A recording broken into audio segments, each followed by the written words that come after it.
त्याच्यातलं एक वाक्य ते मला हिट झालं. त्याच्यात हे होतं की time is the non renewable resource. जेव्हा एखाद्या व्यक्तीचा अर्निंग सायकल सुरू होते, मग ती नोकरीत असो, धंद्यात असो, कुठेही असो, पहिली 10 वर्ष खूप क्रुशियल असतात. पहिल्या 10 वर्षात जर तुम्ही मजा मारली आणि खर्च वाढवले तुमचे, तर मरेपर्यंत काटकसर करावी लागते. मला कसं कळेल व्हॉट इज दी मेजरमेंट की मी श्रीमंत झालो किंवा मी फायनान्शियली फ्री झालो? What is the proof of that? Formula हा आहे की माझा जो काही लाईफस्टाईल एक्सपेन्स आहे, जगण्यासाठीचा खर्च आहे, त्याच्यापेक्षा जास्त माझा पॅसिव्ह इन्कम झाला तर मी फायनान्शियली फ्री झालो. मी काम न करता, मी हातपाय न हलवता जर मला पैसे मिळणार असतील तर that is passive income. Besides your job you have to do something. जे तुमचे स्किल्स आहेत त्याला कॅपिटलाइज करायला तुम्ही काही ना काहीतरी केलंच पाहिजे. आज एकाच नोकरीवर विसंबून राहणे could be a very dangerous formula in today's world. Right. If I stop working, if my income stops, तर मला पैसे पुरतील का? Handling information is a big crisis for human beings in the current age. श्रीमंत होणे is a function of expenses and not income. And look at the misery of life. आपली सगळी energy आपण इन्कमला लावतो. गव्हर्नमेंटने एक आयडिया काढली की आपण एक सोव्हरीन गोल्ड बॉन्ड बनवू. सोव्हरीन म्हणजे काय? जिथे गव्हर्नमेंटची गॅरंटी. असं म्हटलं की लोकांचा विश्वास बसतो. नंबर 1. बॉन्ड म्हणजे काय? कागद आहे. It is a agreement between you and me. इसमें सोना किधर है क्या? कुछ नहीं. Sovereign gold bond. सोन्याचं फक्त स्पेलिंग आहे, उल्लेख आहे, सोनं कुठेच नाही. डोंट अज्युम दॅट तुमची नोकरी परमनंट आहे. That could be the biggest mistake. असा कुठलाही एम्प्लॉयर अजून मला दिसलेला नाही जो लिहून देतो की परमनंट तुमचे आहे म्हणजे आम्ही तुम्हाला कधी काढणार नाही, इन्क्लुडिंग गव्हर्नमेंट. स्किल डेव्हलपमेंट किंवा स्किल इन्व्हेस्टमेंट जास्त महत्वाची का फायनान्शियल इन्व्हेस्टमेंट जास्त महत्वाची? हा प्रश्न जो आहे हा खूप महत्वाचा आहे. कारण तुम्ही फायनान्शियल डेव्हलपमेंट किंवा फायनान्शियल इन्व्हेस्टमेंट ही स्किल इन्व्हेस्टमेंटच्या आधी 2016ला ही परिस्थिती माझ्या लाईफमध्ये तयार झाली की I can live till eternity, still my money will not exhaust, I can still. So now I work as much as I want and I work when I don't want to work, I don't want to work. That's it. तो freedom आहे. So at 21 I was ready to retire. So did I retire? No. I am still not retired. So I retire now every year. आता every year म्हणजे काय? तर मी दरवर्षी 100 दिवस vacation घेतो. That is my retirement.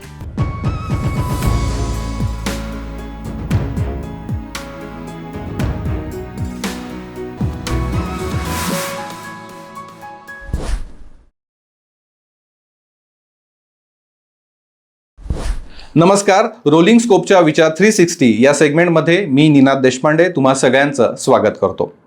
मंडळी, आजकाल जॉबचं स्वरूप बदलत चाललेलं आहे. AI ॲप्समुळे जॉब धोक्यात येत चाललेले आहेत. अशातच सगळ्यांना ना एक प्रश्न कॉमनली पडतो, तो म्हणजे मला फायनान्शियल फ्रीडम लवकर मिळेल का? किंवा नोकरीवर विसंबून न राहता मला अर्ली रिटायरमेंट प्लॅन करता येईल का? या आणि अशा अनेक प्रश्नांची उत्तरं आज आपण जाणून घेणार आहोत. आणि त्यासाठी आपल्या स्टुडिओमध्ये उपस्थित आहेत समीर माचवे सर. सरांचं इंट्रोडक्शन करताना मला सगळ्यांना सांगायला खूप आवडेल की सर एक ऑथर आहेत, खूप छान वाचक आहेत, ट्रॅव्हलर आहेत, पॉडकास्टर आहेत, यूट्यूबर आहेत आणि फिन्फ्लुएन्सर आहेत, म्हणजेच फायनान्शियल इन्फ्लुएन्सर आहेत. तर सरांचं आमच्या स्टुडिओमध्ये मी खूप खूप स्वागत करतो. नमस्कार. नमस्कार. त्यांना आमच्याकडनं एक छोटंसं गिफ्ट बेकर्स गटकडनं आम्ही देतोय. याच्यामध्ये एक छोटंसं हॅम्पर आहे.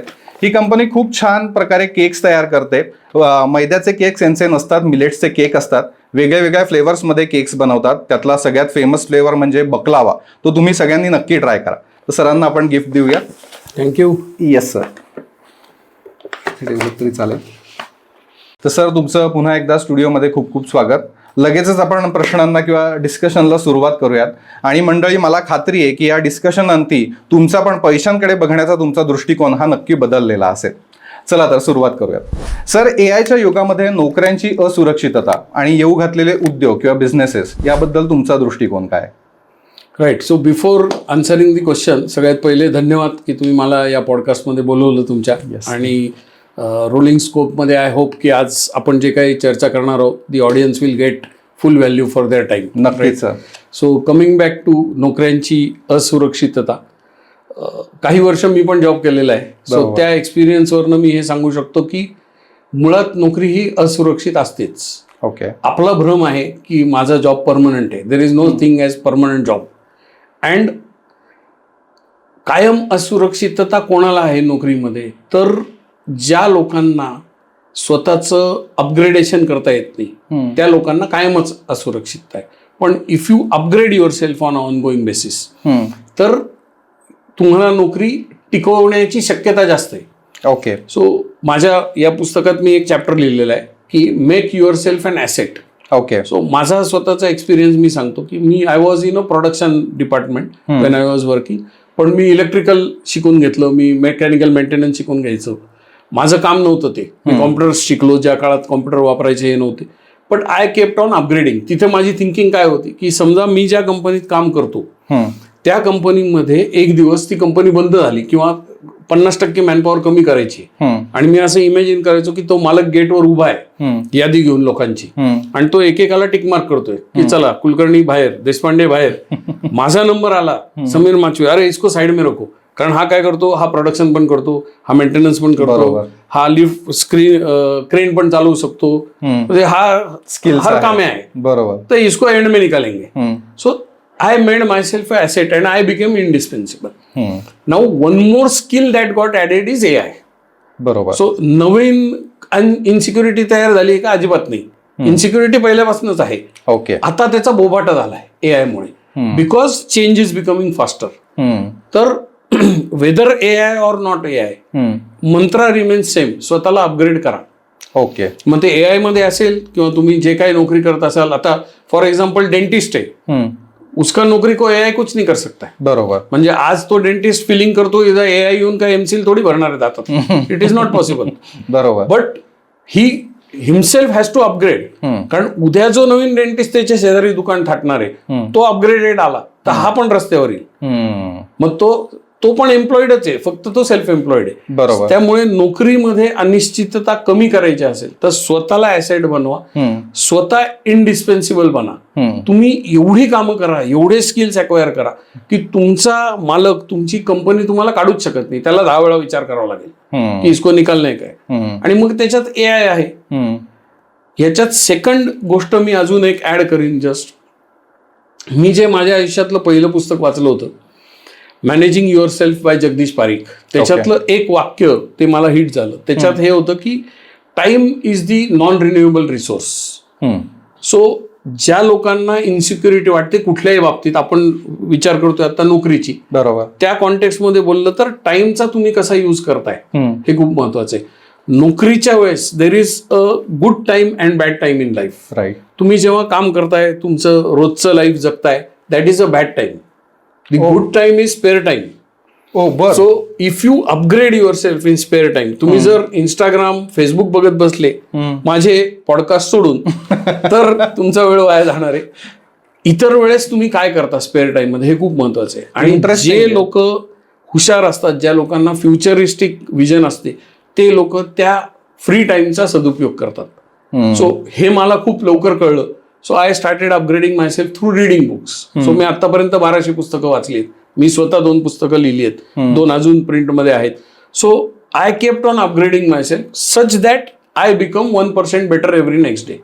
हा फॉर्म्युला जर तुम्ही वापरला, जस्ट की 1% मला सुधारायचंय रोज आणि 50% of the time you fail, तरी पण तुमची 150% सुधारणा होते वर्षभरात. मग अशा माणसाला कोण काढून टाकेल मला तुम्ही सांगा. It is not possible. So if you want job security, upgrade yourself in AI or otherwise. That is the only way. हे झालं आता नोकऱ्यांचं. पण मग उद्योगांचं काय? जी लोक उद्योग करतात, एंटरप्रिन्युअर्स आहेत, सो त्यांच्या बाबतीत पण साधारण same. The formula remains same. आज पण I am into business, I am a self employed kind of a person. So आजही मी 1.5 ते 2 तास दिवसाला वाचन करतो. बिकॉज मी जर अपग्रेड नाही केलं मला स्वतःला तर I am left behind. In today's world, in order to stay at the same place, you have to still keep running. Walking is not going to help. So you have to upgrade. आज getting knowledge is become easier. तुम्ही e books वाचू शकता, hard copy books वाचू शकता, तुम्ही audio books करू शकता. Travelling मध्ये आपण काय करतो त्यावेळेस तुम्ही ई बुक्स वाचा. जिथे तुम्हाला व्हॅल्यू ऍडिशन नाहीये. आता मी एक सोपं उदाहरण देतो, त्याचा इम्पॅक्ट काय होतो. मी ट्रॅव्हलिंगमध्ये विमानामध्ये चाललो होतो मी माझ्या पूर्ण टीमला घेऊन 1.5 वर्षापूर्वी थायलंडला गेलो होतो. जाताना येताना मी एक पुस्तक वाचलं, फास्ट लेन मिलियनर नावाचं. त्यातनं माझा बिझनेस प्रॉब्लेम मी सॉल्व्ह केला, एक मोठा कन्सल्टिंग मधला बिझनेस प्रॉब्लेम होता तो. And I could digitize my business up to 80% by just reading that book and 1 paragraph from that book I could locate the problem. So आज माझा बिझनेस 3 महिन्यात इतक्या मोठ्या प्रमाणावर ट्रान्सफॉर्म झाला. तो एक थॉट घेऊन मी त्याला इम्प्लिमेंट केलं. So this is the power of books, this is the power of knowledge. So whether you are in business, whether you are in job, जो माणूस अपग्रेड करेल तोच माणूस पुढे जाईल. नाहीतर तुम्ही असे काळाच्या ओघात वाहून जाणार आहे. बरोबर. That is what is going to be the final destiny. नाही, यात कोट करण्यासारखी एक गोष्ट होती ती म्हणजे गुड टाइम आणि बॅड टाइम. की तुम्ही काम करताय तो बॅड टाइम आहे, पण your free time is a good time. ही नवीन संकल्पना कळली आणि खरंच त्याच्याकडे सगळ्यांनीच लक्ष दिलं पाहिजे, सो दॅट आपण त्याचा योग्य उपयोग करू शकतो. सर, मग अशाच एआयच्या जगामध्ये आजकाल ज्या नवीन लोकांना नोकऱ्या लागतात किंवा तरुणांना नवीन नवीन करिअर्स उपलब्ध आहेत, सो तिथे गेल्यानंतर कुठल्या प्रकारच्या गुंतवणुकीकडे त्यांनी जास्त लक्ष दिलं पाहिजे? कारण काय होतं की 25-30 हजाराची नोकरी लागते, पण राईट फ्रॉम द बिगिनिंग त्यांच्याकडे कोणी नाहीये सांगणारं की अरे बाबा तू इथे इन्व्हेस्ट कर, किंवा त्यांची स्वतःची तयारी पण नाहीये. 80-90% पैसे हे खर्च करण्यातच जातात. तर मग अशा वेळेला काय तुमचा सल्ला असेल? राईट. सी, जेव्हा एखाद्या व्यक्तीचा अर्निंग सायकल सुरू होते, मग ती नोकरीत असो, धंद्यात असो, कुठेही असो, तर पहिली 10 वर्ष खूप क्रुशियल असतात. बरोबर. पहिल्या 10 वर्षात जर तुम्ही मजा मारली आणि खर्च वाढवले तुमचे, तर मरेपर्यंत काटकसर करावी लागते. हा फॉर्म्युला आहे. आणि पहिले 10 वर्ष जर तुम्ही नियोजन केलं, तुम्ही एक्सपर्टकडे जाऊन तुमचं व्यवस्थित प्लॅनिंग केलं, तर तुम्हाला पहिले 10 वर्ष कदाचित गरिबासारखं राहायला लागेल. असं राहायला लागेल की जे इतर लोक तुम्हाला शिव्या घालतील की तू काय एवढे चांगला तुला नोकरी, तू असं का राहतो. पण पुढे मरेपर्यंत तुम्हाला तुमच्या मनाप्रमाणे जगता येईल, चांगलं आयुष्य जगता येईल. सो स्टेप 1 इज तुमचा इन्कम झाला की तुम्ही गुंतवणूक करायला सुरुवात करा. ओके. आता गुंतवणूक करताना काय करायचं, एक साधा फॉर्म्युला मी तुम्हाला सांगतो. आपण आजारी पडलं की काय करतो? डॉक्टरकडे जातो. आपण पुण्यात शूट करतोय, तर आपण लगेच आप्पा बळवंत चौकात गेलो आणि घरच्या घरी होमिओपॅथी असं पुस्तक आणलं आणि मग स्वतःवर औषध उपचार केले. असं होतं का? 1% लोक करत असतील ते, but 99% people will go to a doctor, diagnose करतील, डॉक्टर औषध देईल, तो बरा होईल. मला लिगल प्रॉब्लेम आला तर मी कुठे जातो? लॉयरकडे जाईल, बिकॉज तो तिथे एक्सपर्ट आहे. बरोबर. डॉक्टर त्या क्षेत्रात एक्सपर्ट आहे. आणि डॉक्टर किंवा लॉयर हे एक्सपर्ट का आहेत? कारण त्यांनी त्या क्षेत्रामध्ये त्यांचा टाइम इन्व्हेस्ट केलाय. ते शिकण्यामध्ये, वेगवेगळ्या केसेस लढण्यामध्ये किंवा वेगवेगळे पेशंट बघण्यामध्ये they have invested time. You are paying them because of the investment of time, not because of the degree. That is the big difference. So when you earn, तुम्ही नोकरी लागली, तुम्ही पैसे कमवायला लागले, तर तुमचा टाइम इन्व्हेस्टमेंट कशात झाली? त्या नोकरीमध्ये परफॉर्म करण्यासाठी. बरोबर. 16 वर्षाची सायकल आहे, 1ली ते 10वी, मग 11वी 12वी, मग 4 वर्ष ग्रॅज्युएशन. 16 वर्षाची इन्व्हेस्टमेंट आहे, ज्याच्या बळावर तुम्हाला तो जॉब मिळाला, ते स्किल सेट आले, आता तुम्ही परफॉर्म करू शकता. आता तुम्ही स्वतःच्या डोक्याने गुंतवणूक केली, तुमचा investment of time in managing money is 0. You will never get the result. म्हणून तिथं पहिले एक्सपर्टकडे जा. कुठलाही एक्सपर्ट असो, तुमच्या गावातला एक्सपर्ट शोधा, 10 लोकांना भेटा, त्यांची लायकी तपासा आणि मग पहिले एक्सपर्टकडे बसा.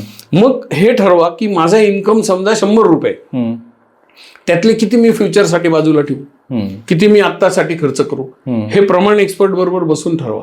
जसं आपलं डाएट आहे की सकाळी काय खायचं, संध्याकाळी काय खायचं, किती कॅलरीज खायच्या, सेम इथं फायनान्शियल तुम्हाला तयार करावं लागेल. आणि मग देन यू स्टार्ट लर्निंग की कुठल्या ॲसेटमध्ये मी पैसे टाकू. मग लॉंग टर्मसाठी मला 15-20 वर्षांनी पैसे पाहिजेत माझ्या रिटायरमेंटला, तर तो ॲसेट वेगळा. मला उद्या काहीतरी करायचंय, माझा इमर्जन्सी फंड आहे, तर त्याप्रमाणे. सो तुमची सुरुवात ही एक्सपर्टच्या माध्यमातून होणं फार आवश्यक आहे. भारतात 2 ते 3% लोक एक्सपर्टकडे जातात, बाकी काय करतात? DIY, do it yourself. कारण हा भ्रम आहे की मला पैसे कमवता आले म्हणजे मला पैसे मॅनेज पण करता येतील. This is the problem. So first thing is that. Second thing is, if you want to become rich, माझ्या पुस्तकात मी लिहिलेलं आहे की you have to invest 40% of your income. ₹100 कमवले, ₹40 इन्व्हेस्ट करा. ओके. डेटा काय सांगतो, सरासरी मध्यमवर्गीय माणूस हा 10 ते 15% इन्व्हेस्ट करतो. त्यातल्या त्यात बरा असेल, ज्याला जाण असेल तर तो 20% इन्व्हेस्ट करतो. माझ्याकडे जवळपास आज 2300 क्लायंट आहेत. त्याच्यापैकी माझ्याकडे येताना 5% पण लोक असे नव्हते जे त्या 30%च्या वरच्या ब्रॅकेटमध्ये होते. सो आपल्याला अट्रॅक्शन खर्च करण्याचे, कारण आपण जेव्हा पैसा अँटिसिपेट करतो, मला काहीतरी बोनस मिळणार आहे, तर आपल्या डोक्यामध्ये शॉपिंगच्या याद्या तयार होतात. That is our software, money software. So young लोकांना हेच आहे की तुम्ही पहिलं प्राधान्य द्या इन्व्हेस्टमेंट्सला, ॲसेट्सला. रॉबर्ट कियोसाकीचा मी खूप मोठा फॅन आहे. त्याने सांगितलेलं की इनिशियल पिरियडमध्ये you have to start investing in assets. Asset म्हणजे काय, अशी गोष्ट जी तुमच्या खिशात पैसे टाकते, आणि लायबिलिटी अशी गोष्ट जी तुमच्या खिशातनं पैसे काढून टाकते. बरोबर. मग लायबिलिटीमध्ये काय काय आहे आजच्या मॉडर्न युगामध्ये?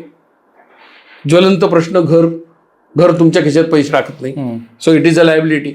मग घर घ्यायचंच नाही का? घ्यायचं, पण आधी ॲसेट बनवायचा, मग घर घ्यायचं. मग तुमची गाडी, तुमचा मोबाईल, हे सगळे पैसे काढून घेण्याचे कामं करतात. मग ते घेण्यासाठी आधी ॲसेट बनवा, तो क्रम महत्वाचा आहे. So youngsters, start focusing on assets, start focusing on things जे माझ्या खिशात पैसे आणून टाकतील. छोटी सुरुवात करा, but make a plan and then start. Don't do it randomly. आणि एक खूप बरोबर उल्लेख केला सर तुम्ही की खर्च म्हणजे मुळात पैसे कमवायला लागलो, मग ते अगदी 5,000 असो, 10,000 रुपये असो, पहिल्या लोकांच्या मनात विचार येतो तो खर्चाचाच येतो की आता हे पैसे मी कुठे खर्च करू, कसे खर्च करू, मला आता नवीन मोबाईल घेता येईल, हे घेता येईल, ते घेता येईल. बहुतेक याबद्दलच तुमच्या पुस्तकामध्ये your expenses are killing you तुम्ही मांडलेलं आहे. तर त्याबद्दल पण अगदी थोडक्यात जर का आम्हाला सांगितलं की your expenses are killing you म्हणजे नक्की काय, आणि कुठल्या मुद्द्यावरती तुम्हाला वाटलं की अशा रीतीने पुस्तक लिहावं? आता या पुस्तकाचं कॉन्टेक्स्ट अगदी सिम्पल आहे. मी तुम्हाला फॉर्म्युला सांगतो. प्रत्येकाला श्रीमंत व्हायचंय, प्रत्येकाला फायनान्शियली फ्री व्हायचंय. बरोबर. आता मला कसं कळेल, व्हॉट इज दी मेजरमेंट की मी श्रीमंत झालोय किंवा मी फायनान्शियली फ्री झालोय? What is the proof of that? तर फॉर्म्युला हा आहे की माझा जो काही लाईफस्टाईल एक्सपेन्स आहे, जगण्यासाठीचा खर्च आहे, त्याच्यापेक्षा जास्त माझा पॅसिव्ह इन्कम झाला तर मी फायनान्शियली फ्री झालो. उदाहरण घेऊया. आता आपण दोघं बसलोय, असं इमॅजिन करा की तुमची जी काही लाईफस्टाईल तुम्ही जगताय ते जगण्यासाठी तुम्हाला दर महिन्याला 1,00,000 रुपये पाहिजे. बरोबर. मी जी काही लाईफस्टाईल जगतोय ती करण्यासाठी मला 30,000 रुपये पाहिजेत महिन्यात. बरोबर. Now both of us say that yes अपने को फायनान्शियली फ्री होणे काय, आपण त्या कामाला लागलो. बरोबर. आता फायनान्शियली फ्री होण्यासाठी काय पहिली स्टेप आहे की आपल्याला पॅसिव्ह इन्कमचे सोर्सेस शोधायला लागतील. ओके. आणि तो पॅसिव्ह इन्कम वाढवत जायला लागेल. एका पॉइंट ऑफ टाइमला असं होईल की तो passive income is more than your expense. तुमच्यासाठी 1,00,000 आहे, माझ्यासाठी 30,000. आता आपण दोघं प्रवासाला लागलो, आपण सिमिलर गुंतवणूक करतोय, सेम प्रवास एकदम सिमेट्रिकल. तर 30,000च्या पॅसिव्ह इन्कमला पोचणं ही घटना आधी घडेल का 1,00,000च्या पॅसिव्ह इन्कमला पोचणं ही घटना आधी घडेल? 30,000ला मी लवकर पोचेन. बरोबर. सो तुम्ही श्रीमंत व्हाल आधी माझ्या का मी तुमच्या आधी श्रीमंत तुम्ही व्हाल? मी. सो श्रीमंत होणे is a function of expenses and not income. And look at the misery of life. आपली सगळी एनर्जी आपण इन्कमला लावतोय, एक्सपेन्स के ऊपर कोई एनर्जी नाही. This is the problem. So initially Robert कियोसाकीचंच उदाहरण आहे की तो पहिल्यांदा त्यांनी एक बिझनेस सुरू केला आणि मग ही बिकेम बँकरप्ट ओव्हरनाईट.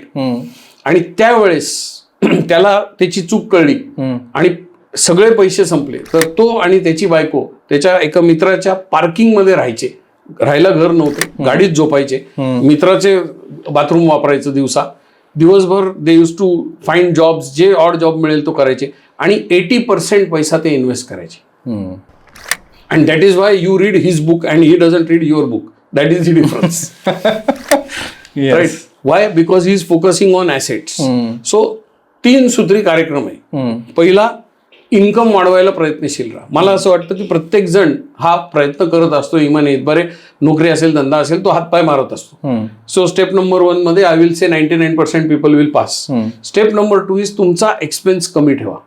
इथे मॅक्सिमम लोक फेल होतात. कारण आपला अनुभव काय, माझा इन्कम वाढला, माझा पगार वाढला की माझा खर्च मी वाढवतो. अचानक जो टीव्ही कालपर्यंत मी बघत असतो 12 महिने, तो अचानक जुना वाटायला लागतो, छोटा वाटायला लागतो. So I go and upgrade a new TV. That is the problem. So खर्च कमी ठेवा. आणि मग हा जो डिफरन्स आहे तुमच्या इन्कम आणि एक्सपेन्स मधला, तो एका एक्सपर्टच्या माध्यमातून इन्व्हेस्ट करा अशा पद्धतीने की त्याच्यावर जो रिटर्न ऑन इन्व्हेस्टमेंट मिळणार आहे that should be 1.5 to 2 times the inflation rate. असं 10 वर्ष करा. तुम्हाला डोकं नसलं तरी तुम्ही श्रीमंत व्हाल.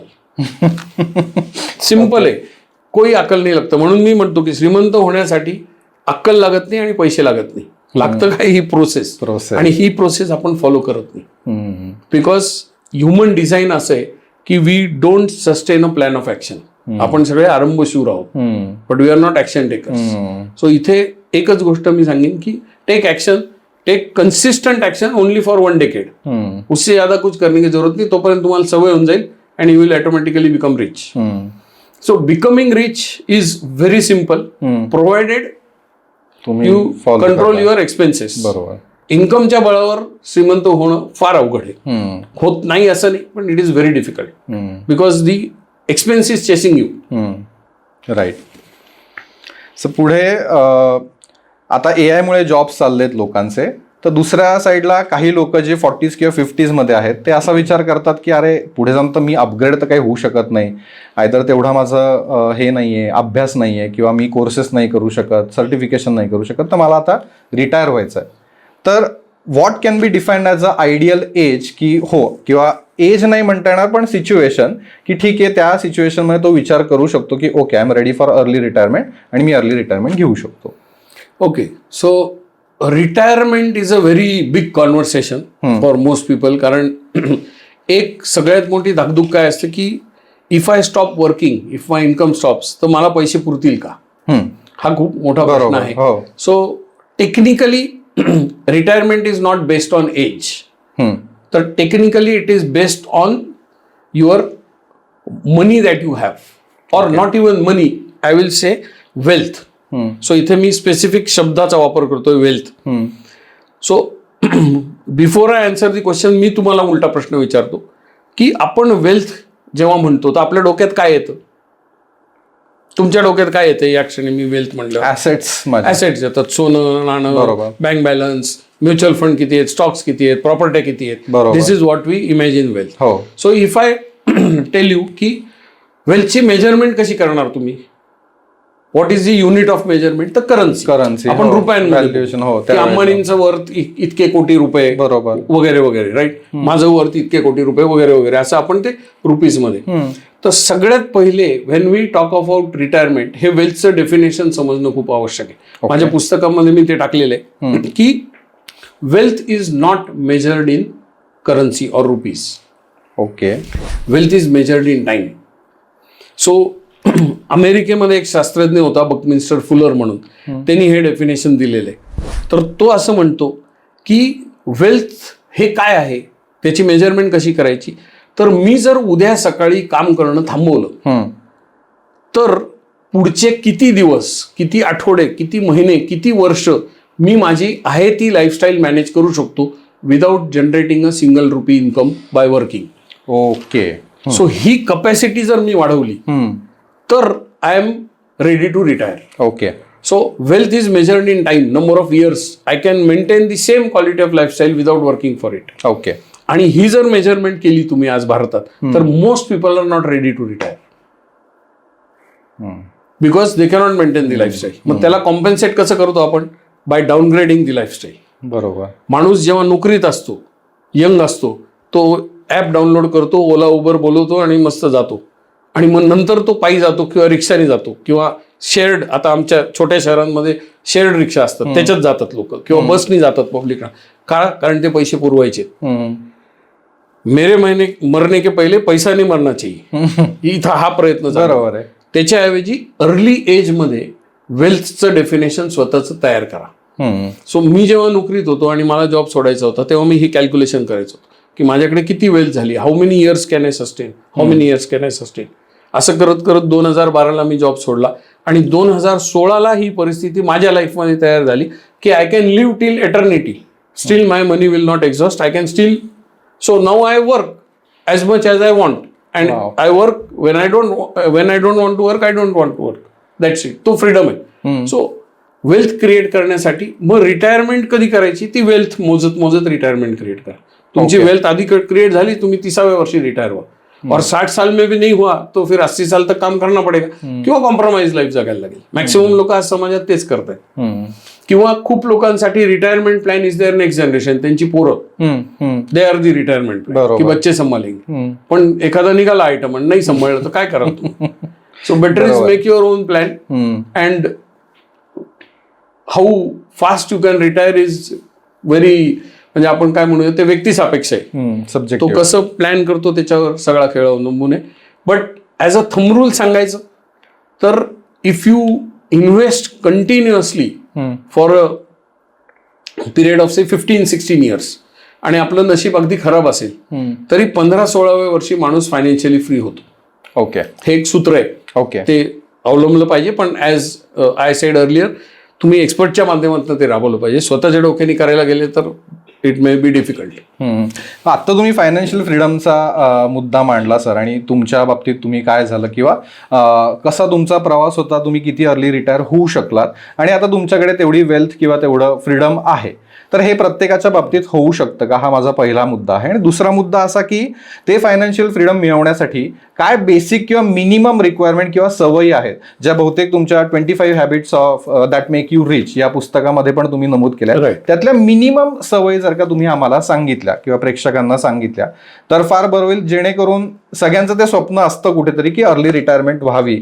आणि आता त्याची डेफिनेशन सगळ्यांना कळली आहे, अर्ली रिटायरमेंट म्हणजे काय, पण ते एक्झिक्यूट आता कसं करता येईल याच्याबद्दल जाणून घेऊया. So early retirement, is it possible? Yes, it is possible for everybody irrespective of your income and age also for that matter. Age early म्हणलं की ते एज त्याच्यात. आणि दुसरं महत्वाची गोष्ट म्हणजे फायनान्शियली फ्री होता येतं का, तर होता येतं. ओके, त्याच्यासाठी काय लागतं?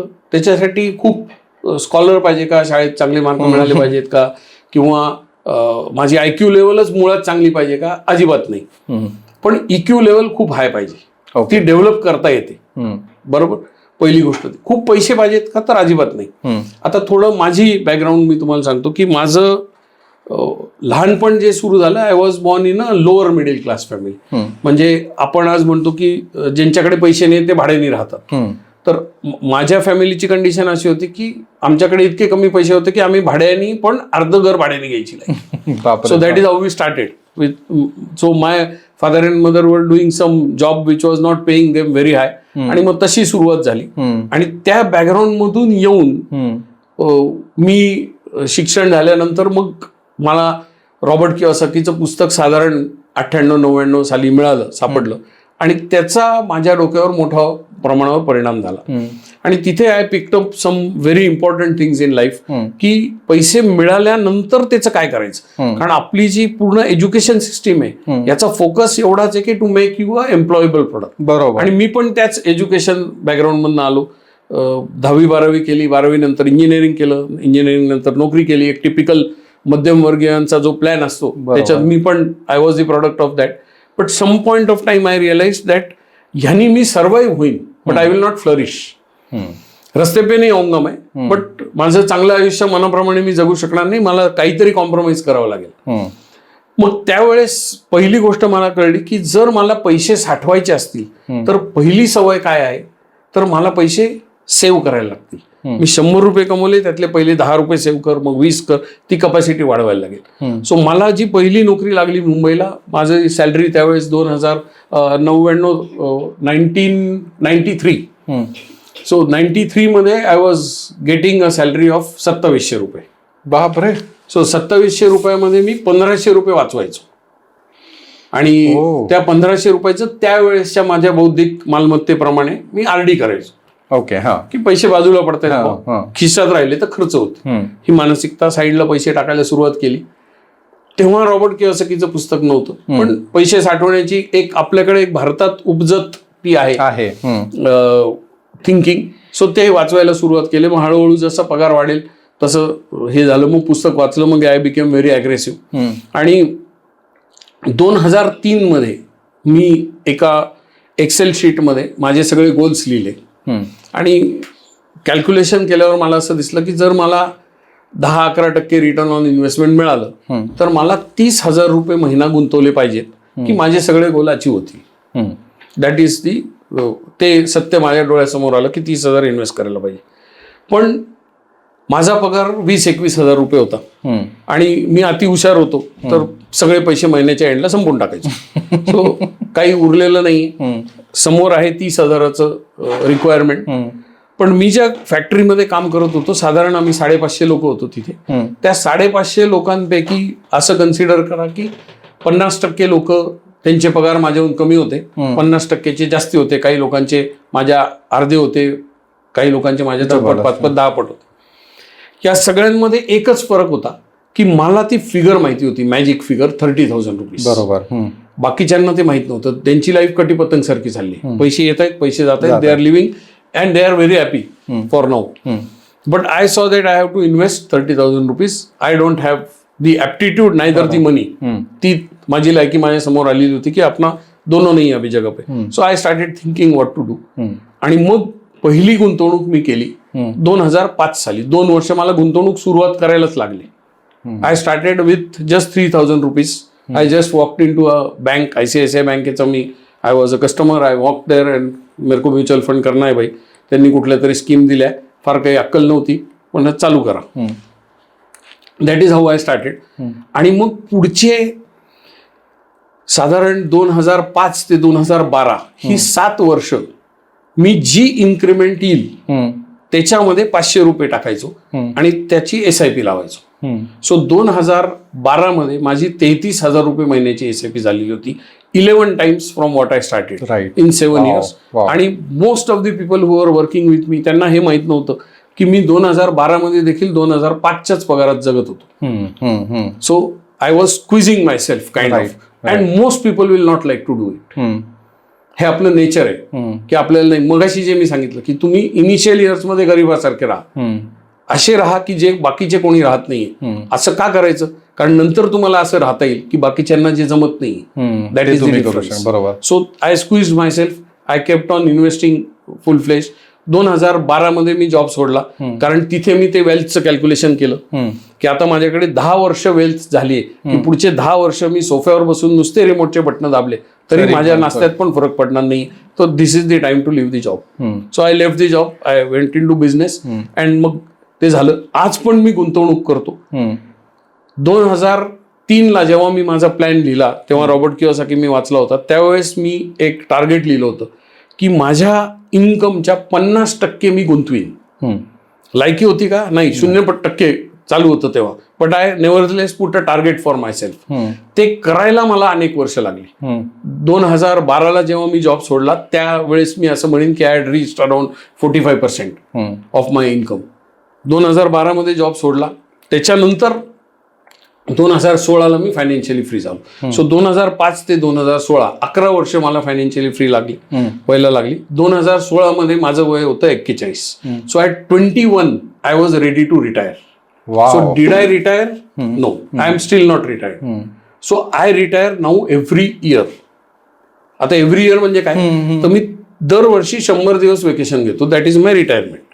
मी असं 1 फाईन डे रिटायर नाही होणार. मी मरेपर्यंत 100 दिवस वेकेशन घेईन. दरवर्षी 100 दिवस रिटायरमेंट, 200 दिवस काम. हा कार्यक्रम आपला चालू आहे. आणि हे कशाच्या बळावर? त्या इन्व्हेस्टमेंटच्या. सो फायनान्शियल फ्रीडम जर माझ्यासारख्या माणसाला मिळू शकतो तर the credit doesn't go to my money managing skill. The credit doesn't go to what good jobs I did किंवा माझी अर्निंग कॅपॅसिटी किती होती किंवा काय. तर credit goes to only one thing. ती प्रोसेस मी जी फॉलो केली, ते डिसिप्लिन जे मी मेंटेन केलं, त्याच्यामुळे मी तिथवर पोहोचलो. आणि हे डिसिप्लिन ज्याला मेंटेन करता येईल तो तिथं पोहोचणारच आहे. ह्याच्यामध्ये मार्केट फॉल झालं का? अनेकदा झालं. So things will happen. But आपण ज्या गोष्टीवर आपला कंट्रोल आहे त्याच्यावर फोकस करणं गरजेचं आहे. ज्या गोष्टीवर तुमचा कंट्रोल नाही तिथे तुम्ही किती एनर्जी लावली तर nothing is going to work. So this is my own experience, my own story.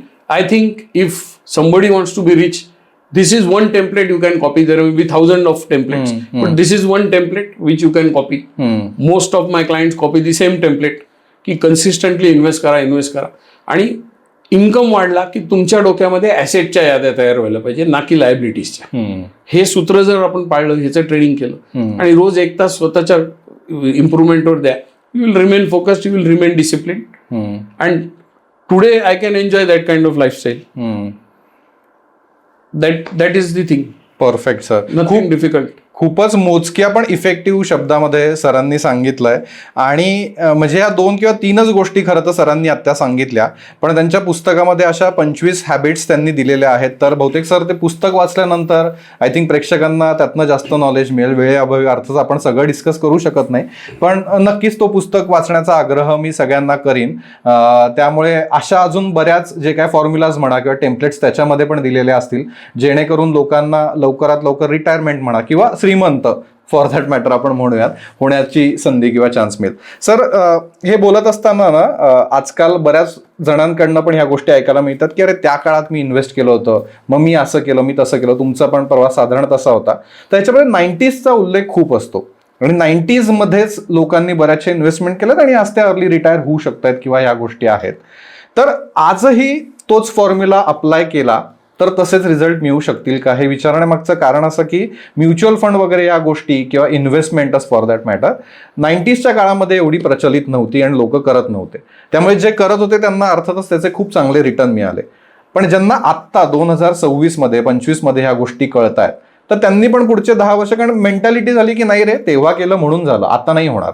तर तुम्हाला काय वाटतं, आत्ताही तोच formula same to same apply केला तर 10 वर्षांनी चित्र असंच असेल का? Yes, it is very clear की तुम्ही जे काही वेल्थ क्रिएशन करणार आहात त्याला कारणीभूत ॲसेट नाही किंवा तुम्ही कुठे तुमचे पैसे टाकता याच्यापेक्षा जास्त मोठा फॅक्टर हा टाइम असतो. सो आपल्याला शाळेमध्ये कधीतरी गणितामध्ये कंपाऊंडिंगचा फॉर्म्युला शिकवलेला आहे. बरोबर. So that is future value is P × bracket 1 + R raise to N. Raise to N. N is time, पहिली गोष्ट. आता शाळेमधला जर आपण कॉन्टेक्स्ट बघितला तर तिथे फॉर्म्युला शिकवल्यानंतर तो फॉर्म्युला पाठ करणे किंवा तो आत्मसात करणे आणि त्याच्यावर प्रश्न आला तर त्याच्यावर मार्क घेणे, तिथे तो प्रवास संपला. ह्याच्या पलीकडे त्याचं ऍप्लिकेशन कोणीच शिकवलेलं नाही. Understand that compounding works.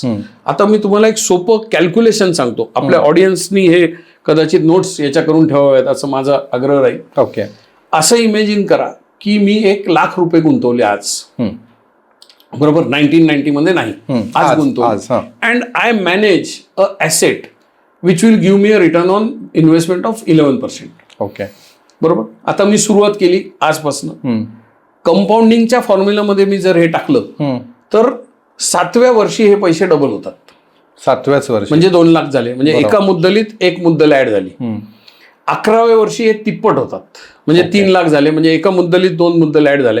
असं जर आपण कॅल्क्युलेशन करून गेलो तर साधारण 17व्या-18व्या वर्षी, 17.5 म्हणू पण 18 धरू आपण फॉर दी कॅल्क्युलेशन सेक, 18व्या वर्षी पैसे 6 पट झालेले असतात. सुरुवात झाली 1 लाखाने, 18व्या वर्षी किती झाले? 6 लाख. बरोबर. आता पहिला प्रश्न माझा हा आहे की 18 वर्ष किती लोक इन्व्हेस्टमेंट करतात सातत्याने? तर 1% लोक पण भारतात काय जगात नाही. They don't invest. दर 2-3 वर्षांनी त्यांना काहीतरी सनसनी केस काहीतरी लागतं. अरे आत्ता सोनं वाढलंय, चला सोन्यामध्ये पैसे टाकू, आत्ता तिकडे प्लॉट मिळतोय तिकडे पैसे टाकू, आत्ता हा पेनी स्टॉक जाणार आहे. अशा त्या चंचल व्यवस्थेमध्ये आपण ती गुंतवणूक ठेवत नाही, टिकवत नाही. आता कंपाऊंडिंगचा गेम हा 18व्या वर्षी सुरू होतो. So wealth creation takes time. हा, if you are capable of, instead of 11%, if you are capable of generating 20%, it will happen early. But most people are not. आपण कॉमन मॅनची गोष्ट केली, 11% इझिली जनरेट करू शकतो. आता 18व्या वर्षी काय होईल? 18व्या वर्षापर्यंत 6 पट, 19ला 7 पट, 20ला 8 पट, 21ला 12, असं ते खटखट मग महिन्यावर यायला लागतं ती गणित. आणि हे जर सूत्र तुम्ही पाळले तर तुम्हाला ऑटोमॅटिकली तुम्ही कुठल्या वर्षात सुरू केलं याने काही फरक नाही पडत. आता I have reached a stage की मी आत्ता या क्षणी 2005 पासून मी मोजलं तर मी 21व्या वर्षात पदार्पण केलंय माझ्या सायकलच्या. सो आता 21व्या वर्षात माझ्या पैशामध्ये जी मूळ मुद्दल आहे ती दर 9 ते 10 महिन्यांनी ऍड होती without me doing anything. That is how the game is working. Wow. So the real game is about maths. It is pure mathematics. म्हणून मी जे आधी म्हणलं की अक्कल लागते का? अजिबात नाही. एवढा फॉर्म्युला कळला आणि तो राबवायला लोचा आहे.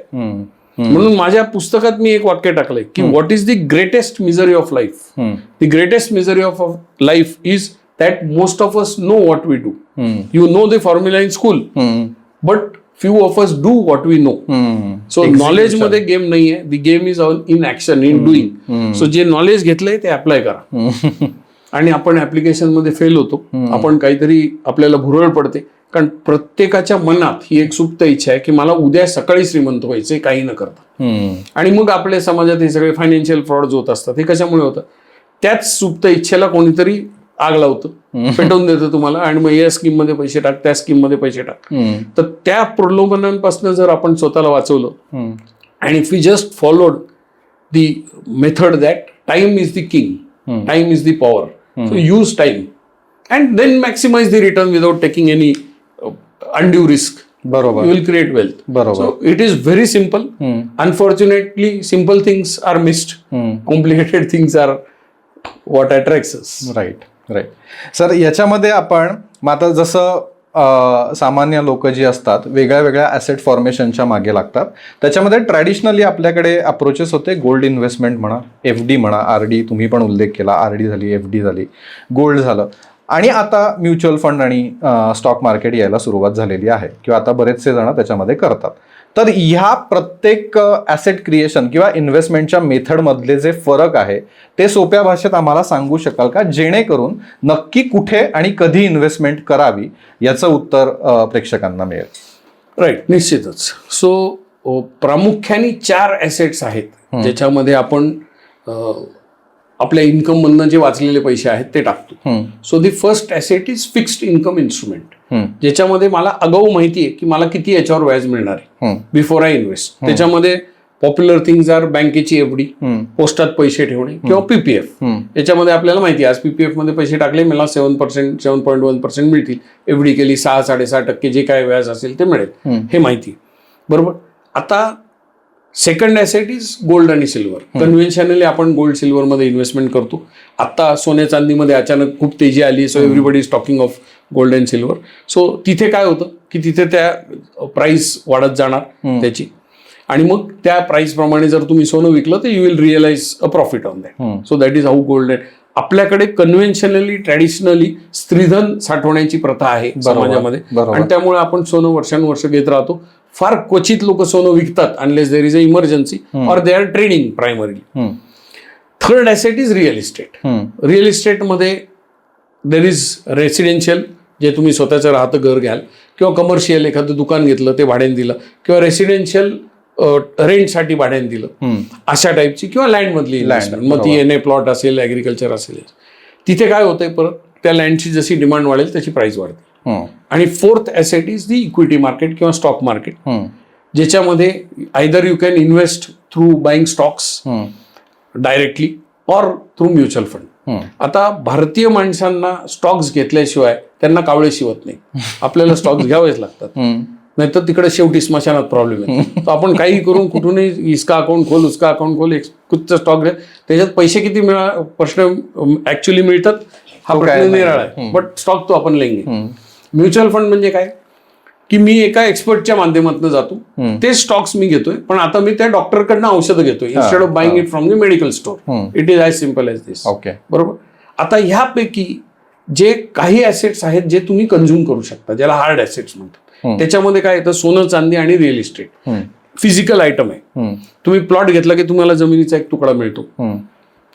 तुम्ही सोनं घेतलं की तुम्हाला त्याचं वळं, बिस्किट जे काय घेतलं असेल तसं मिळतं, त्याचा दागिना करतोय. So you can consume.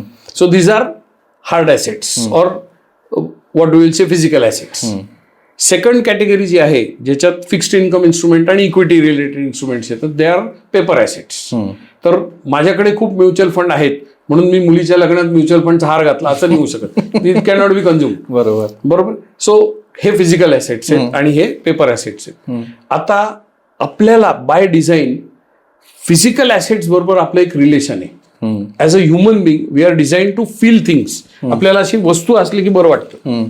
Concept असेल तर डिफिकल्ट आहे, कारण तिथं थोडासा IQ प्रश्न येतो की इमॅजिन कसं करायचं. तर म्हणून लोकांचा attraction towards physical asset is more. म्हणून ते जाऊन सोनं घेतील, कारण आया कुछ तो आयटम घर पे आया, जमीन तिथं माझं प्लॉट आहे, तिथं माझं घर आहे. First thing is this. Secondly, जेव्हा तुम्ही फिजिकल ॲसेट घेता तर liquidity becomes a problem, especially in asset like real estate. मग तिथे लिक्विडिटीचा इश्यू असतो. मी आज प्लॉट घेतला की लगेच उद्या विकता येत नाही. इकडे लिक्विडिटीचा प्रॉब्लेम नाही पेपर ॲसेटमध्ये. पटकन मला इमर्जन्सी आली मी एफडी मोडू शकतो. Except maybe PPF mutual funds किंवा स्टॉक्स पण तुम्ही विकू शकता. सो तिथे liquidity because they are paper assets.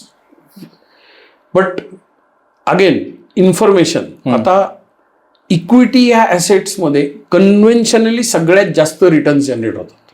Okay. Most people don't believe this because they think real estate is better. Right. But if you see the data across the world तर it generates more returns. Why it generates more return? For the simple reason is इक्विटीचा base हा business आहे. धंद्यामध्ये पैसे generate झाले तर तो धंदा ज्या जमिनीवर चालतो त्या जमिनीला व्हॅल्यू येते. आज मुंबईमध्ये पुण्यामध्ये जमिनीची व्हॅल्यू जास्त काय? कारण तिथे धंदे जास्त आहेत. त्या जमिनीवर कॅश फ्लो जास्त आहे. तीच जमीन कुठतरी मी गडचिरोलीला गेलो मला त्याची किंमत मिळणार नाही कारण त्या जमिनीवर कॅश फ्लो नाही. सो पहिले बिझनेस चालेल मग जमिनीला व्हॅल्यू येईल. म्हणून तुम्हाला दिसेल की आता कुठेतरी एअरपोर्ट येतोय असं म्हणलं की जमिनीला किंमत येते. का बरं?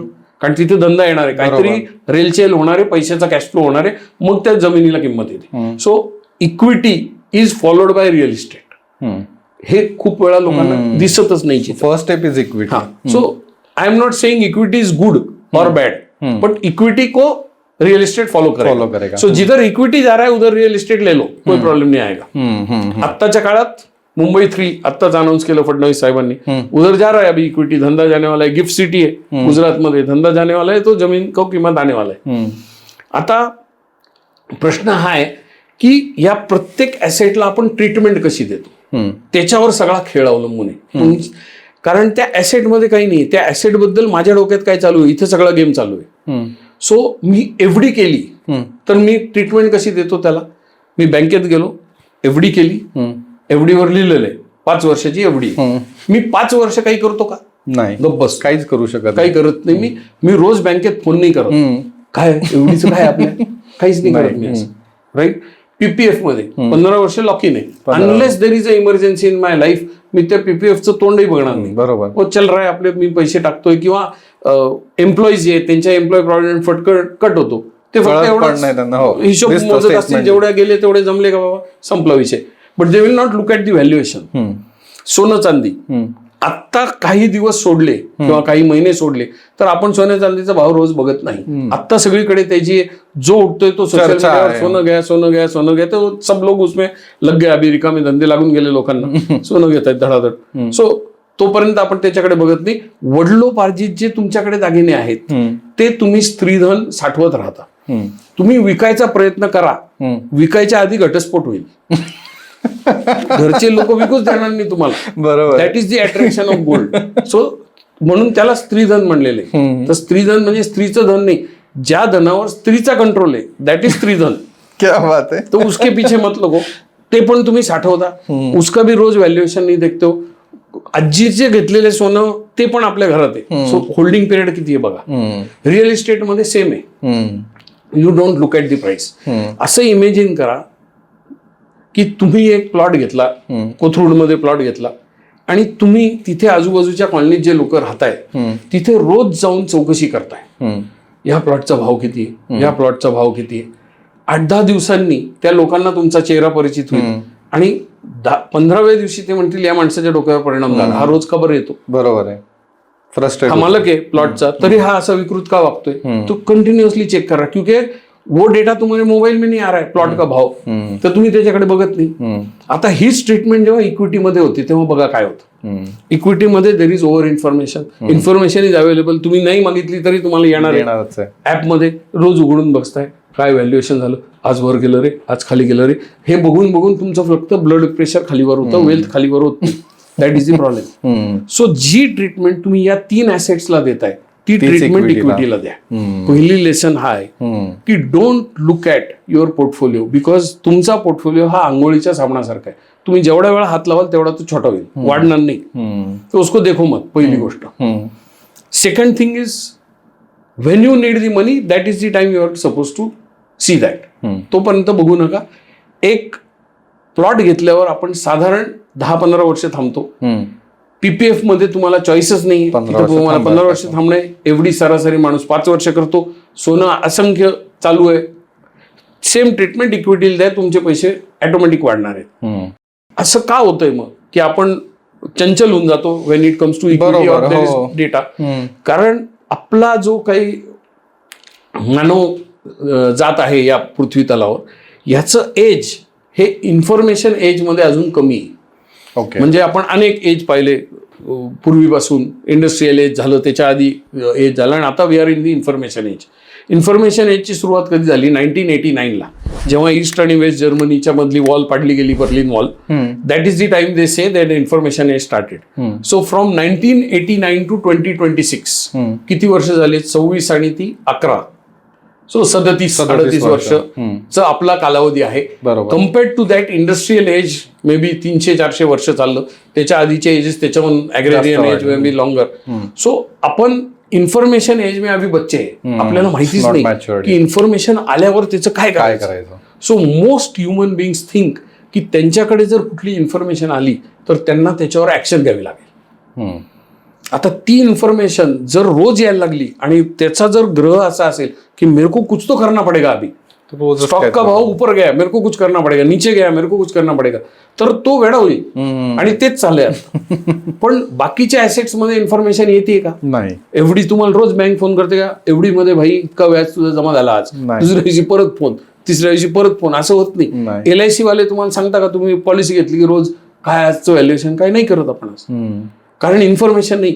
इन्फॉर्मेशन आली नाही तर तुम्ही शांत बसता. सो आता इथे येते बळजबरी, कारण सेबीनी पण मॅन्डेट दिले, there is disclosure norm, transparency, फलाना ठिकाण. दी बेस्ट वे इज तुम्ही स्वतःवर कंट्रोल ठेवा. तुम्ही ती इन्फॉर्मेशन बघू नका. ज्या दिवशी पैशाची गरज आहे तेव्हा बघा, किंवा एक माणूस नेमा एक्सपर्ट, वो देखते रहेगा वो इन्फॉर्मेशन, तुमको काय करना है. So that is the problem. Handling information is a big crisis for human beings in the current age because they don't know. Ajun we are not graduated in that field. So if we just handled information carefully, responsibly, then I think the job should be done. So real estate ला जशी treatment आहे, जशी FD ला treatment आहे, तशी सोन्याला treatment आहे, तीच ट्रीटमेंट इक्विटीला द्या, तुमचे पैसे वाढतील. Because equity according to me, according to data, is the best asset. आता ओघाओघानी हा प्रश्न आपल्या ऑडियन्सच्या मनात असेलच की मग आत्ता काय करायचं? सोनं घ्यायचं का चांदी घ्यायची का? I should invest in the stock market में तो 2 साल में कुछ भी नहीं हुआ है. तर आत्ता काल परवाच मी काही डेटा काढला. 1981 पासूनचा मी डेटा काढला. तुम्हाला सांगतो की 81 पासून म्हणजे किती वर्ष झाली? 40 वर्षाच्या वर झाला. बरोबर. सोनं 87 टाइम्स ग्रोथ झाली सोन्यामध्ये. ओके. सो मी तुम्हाला डेटा सांगतो, कुठला ऍसेट घ्यायचा हा तुमचा प्रश्न आहे. लाईफ तुम्हाला आहे, पैसा तुम्हाला आहे. सोन्याची ग्रोथ किती झाली? 87 times in same 40 whatever years, 46-47 years. चांदी 102 पट. So which is better? According to data चांदी इज बेटर. आणि सेन्सेक्स किंवा इक्विटी 488 पट. Now which is better? You decide. माझं काहीच म्हणणं नाही की हे चांगलं आहे का हे चांगलं आहे, कारण मी चांगलं म्हणलं की तुम्हाला आवडेल नाही आवडेल मला, बरोबर आहे, प्रत्येकाची मत वेगळी. पण माझं मत असू शकतं, आकड्यांना मत नाही येत. हे डेटा आहे और मैंने घर से नहीं लिया, पब्लिक डोमेन मधला डेटा आहे. सो तुम्ही बघा. वाव. जस्ट इन 47 इयर्स तसं बघायला. सर, याच्यामध्ये मग अजून एक प्रश्न असा पडतो जो की आपल्या सामान्य नागरिकांना पण पडला असेल की गोल्डमध्ये पण विदिन गोल्ड इन्व्हेस्टमेंट तुम्ही ऍक्च्युअल फिजिकल गोल्ड बाय करू शकता किंवा गोल्ड बॉन्ड्स आहेत. सो मग which one is better? Again जर का आपण तसंच बघायला गेलो तर, आणि प्रत्येकाचे फायदे तोटे अर्थातच असतील, पण तरी त्यातल्या त्यात आपण विचार करायला गेलो तर. सो जर तुम्हाला सोनं कंझ्युम करायचे, दागिन्याच्या स्वरूपात असेल, अंगठी बनवायची, बांगड्या बनवायच्या आहेत, मंगळसूत्र बनवायचे, वॉट एव्हर, तर physical gold is the only option.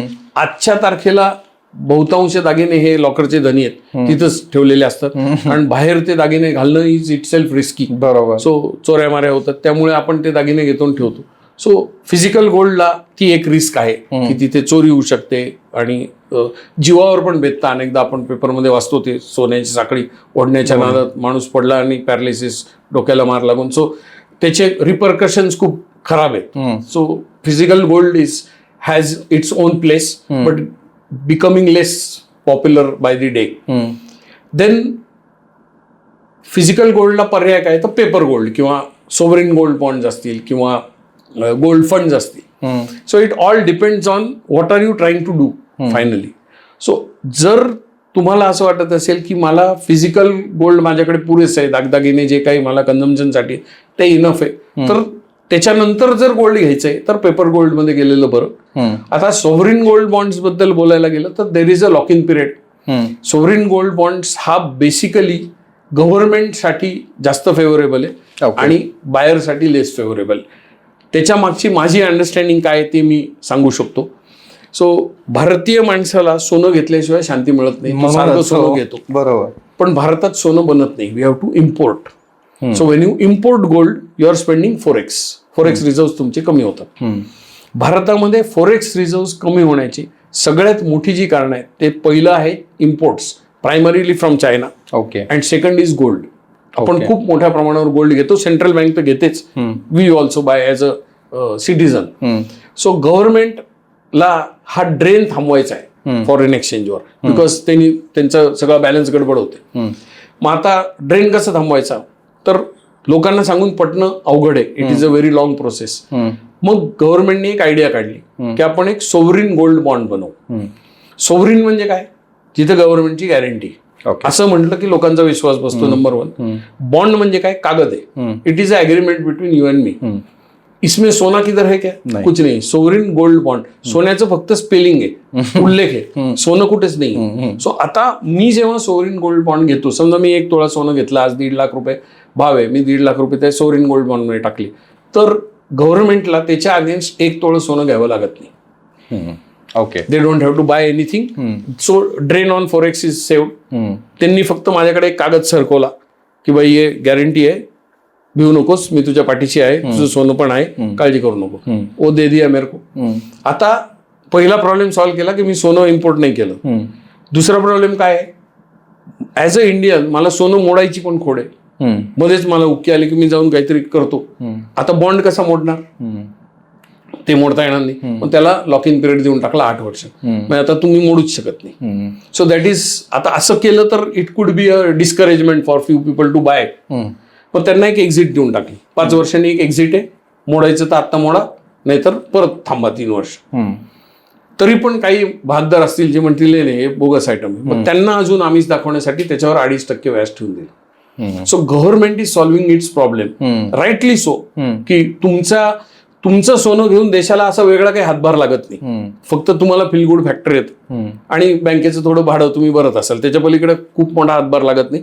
For government when you save some forex, तो एक टाईपची देशसेवा पण होऊन जाते मी म्हणे. बट त्याची इम्प्लिकेशन ही आहे, नाण्याला 2 साईड असतात, तशी ही साईड पण आहे. Then you can buy for liquidity if you want to buy gold mutual funds आहेत, ETFs आहेत, त्याच्यात पण तुम्ही इन्व्हेस्टमेंट करू शकता. पण कदाचित एक डायमेन्शन या प्रश्नात हे पण आहे की जे लोक त्यांच्या मुलांच्या लग्नाच्या हिशोबाने विचार करतात की लग्नामध्ये सोन्याची देवाणघेवाण मला करावी लागणार आहे, मला मुलगी आहे तर तिला सोनं द्यावं लागेल, मुलगा आहे तर त्याला पण काही बेसिक दागिने आपल्याकडे प्रथा आहे कारण, मग त्याच्यासाठी आत्तापासून सोनं साठवावं फिजिकलमध्ये का काय करावं. तर नॉर्मली मी माझ्या क्लायंट्सला जे सोल्युशन देतो की सोनं साठवायची गरज नाही. इफ यू आर, तो जो इव्हेंट आहे लग्नाचा किंवा सोनं जेव्हा केव्हा देवाणघेवाण होणार आहे, if it is beyond 8-10 years, just invest your money in mutual funds. Because त्या कालावधीत सोन्याचे रिटर्न्स हे 9-10% असतात, म्युच्युअल फंडचे रिटर्न हे 12-13% असतात. So will make more money in mutual funds. ज्या दिवशी सोनं घ्यायची वेळ येईल त्या दिवशी म्युच्युअल फंड विका, बाजारात जा, ज्या भाव असेल त्यांनी सोनं घ्या, त्या दिवशी जास्त सोनं मिळेल. आता याच्यावर काही लोकांचा युक्तिवाद असेल की सोन्याचं रिटर्न जास्त आहेत, तर मगाचा डेटा आपण सांगितलाय, you can check it. So recent times मध्ये जास्त आहेत निश्चितच, but that is no reason why you should buy gold right now.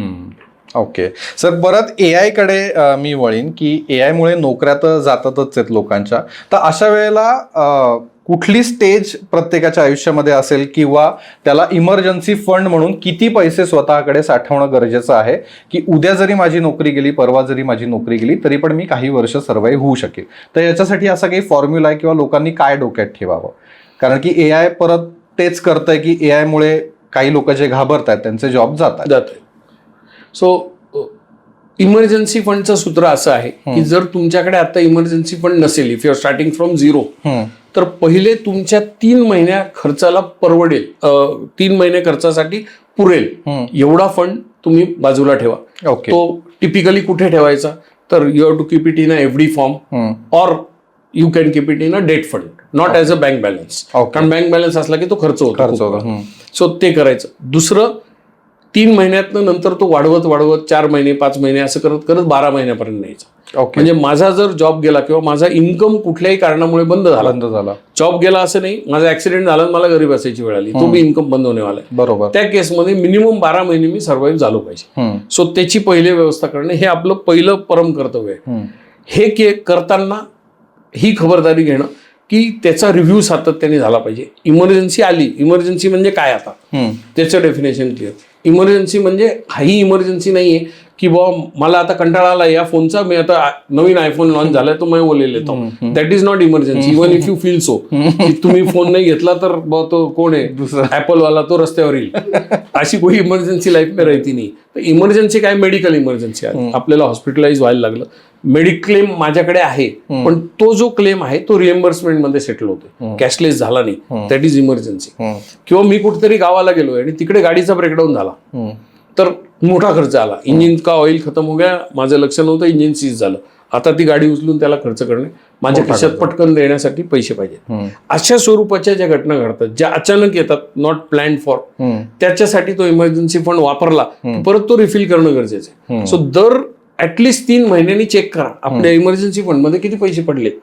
नाहीतर पुढची इमर्जन्सी आली आणि इमर्जन्सी फंड मध्ये पैसे नाही तर डबल इमर्जन्सी होईल लाईफमध्ये, असं व्हायला नको. ते चेक करणं, रिव्ह्यू की माझं इमर्जन्सी फंड आहे 6 महिन्याचा आहे, मग 6चा 7 झाला, 12 महिने करणं गरजेचं. आणि कोविडमध्ये आपण बघितलंय की ज्या लोकांचा इमर्जन्सी फंड नव्हता त्या सगळ्यांचे आतोनात हाल झाले, बिकॉज सडनली देवर सरप्राईज की हे क्या हो गया, आणि they could not deal with life. आणि मग त्यावेळेस खूप जे सधन लोक होते किंवा लोकांनी लोन घेतले, मग 2%, 3% काही पण केलं लोकांनी, कारण survival that time was a big crisis. बरोबर. सो इमर्जन्सी फंड मिनिमम 12 मंथचा असायला पाहिजे. तुमची कपॅसिटी असेल तर जास्त ठेवू शकता तुम्ही, but in that case you can use some better investment options like equity savings fund. थोडं त्याच्याहून व्याज जास्त मिळेल, 8-10%, 12% पर्यंत तुम्ही ओढू शकला तर व्हेरी गुड. 12 महिन्याचा इन्व्हेस्टमेंट, 12 महिन्याची जी काही इमर्जन्सी फंड आहे ती मात्र अशी ठेवा की जी फुल्ली लिक्विड असेल, एफडी मध्ये ठेवा किंवा डेट फंड मध्ये ठेवा की पटकन एक दिवसात आपल्याला तो पैसा उभा करता येईल. सो इमर्जन्सी फंड हा प्रत्येकाला गरजेचा आहे. Whether AI or not AI, you have to have a emergency fund. Okay. आणि ऑलवेज ॲज्युम की तुमची नोकरी जाणारच आहे. ओके. डोंट ॲज्युम दॅट तुमची नोकरी परमनंट आहे. That could be the biggest mistake. असा कुठलाही एम्प्लॉयर अजून मला दिसलेला नाही जो लिहून देतो की परमनंट तुमची आहे म्हणजे आम्ही तुम्हाला कधी काढणार नाही, including government.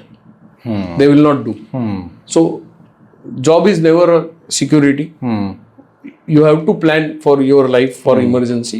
So no doubt about it. आणि मग अशी आपण जसं बोललो, तुम्ही जर स्वतःवर काम केलं, स्वतःला अपग्रेड केलं, तर कोई कारण नाही कंपनी तुम्हाला निघाले. एकच कारण आहे, त्या मालकाने अपग्रेड नाही केलं त्याचाच धंदा डबगाईला गेला तर तो तुम्हाला काढेल.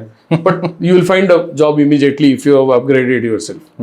याच विषयावरती की आता स्वतःला अपग्रेड करायचं जेणेकरून तुम्ही त्या जॉबमध्ये टिकून राहाल, असे बरेच जण विचार करतात ज्याच्यामुळे आपली नोकरी टिकेल बुवा. पण मग अशा वेळेला स्किल डेव्हलपमेंट किंवा स्किल इन्व्हेस्टमेंट जास्त महत्वाची का फायनान्शियल इन्व्हेस्टमेंट जास्त महत्वाची? म्हणजे तुम्हाला जर का पुढच्या दृष्टिकोनातून विचार करायचा असेल फ्युचरिस्टिक, तर कुठली इन्व्हेस्टमेंट जास्त महत्वाची? Very important. सो हा प्रश्न जो आहे हा खूप महत्वाचा आहे, कारण तुम्ही फायनान्शियल डेव्हलपमेंट किंवा फायनान्शियल इन्व्हेस्टमेंट ही स्किल इन्व्हेस्टमेंटच्या आधी करू शकत नाही. बरोबर. So if you want to be rich, if you want to be financially free किंवा फायनान्शियली अबंडंट आपण म्हणू क्षणभर, तर first you have to be successful in life. Successful in whichever endeavour you are in. तुम्ही जॉबमध्ये असाल तिथे तुम्हाला सक्सेसफुल व्हायला लागेल, तुम्ही नोकरीत असाल, साधं तुमचं चष्म्याचं दुकान असेल तरी तुम्हाला तिथे सक्सेसफुल व्हायला लागेल. आणि सक्सेसफुल होण्यासाठी ज्या काही क्वालिटीज लागतात त्या तुम्हाला डेव्हलप करायला लागतात. ओके. त्यातल्या काही क्वालिटीज ज्याला आपण फॉर्मल क्वालिटीज म्हणूयात, फॉर्मल एज्युकेशन मध्ये त्या डेव्हलप होतात. शाळा, कॉलेज, तिथे जे आपण शिक्षण घेतो तिथे काही क्वालिटीज आपल्या डेव्हलप होतात. But that is not enough. Necessary but not sufficient, not enough.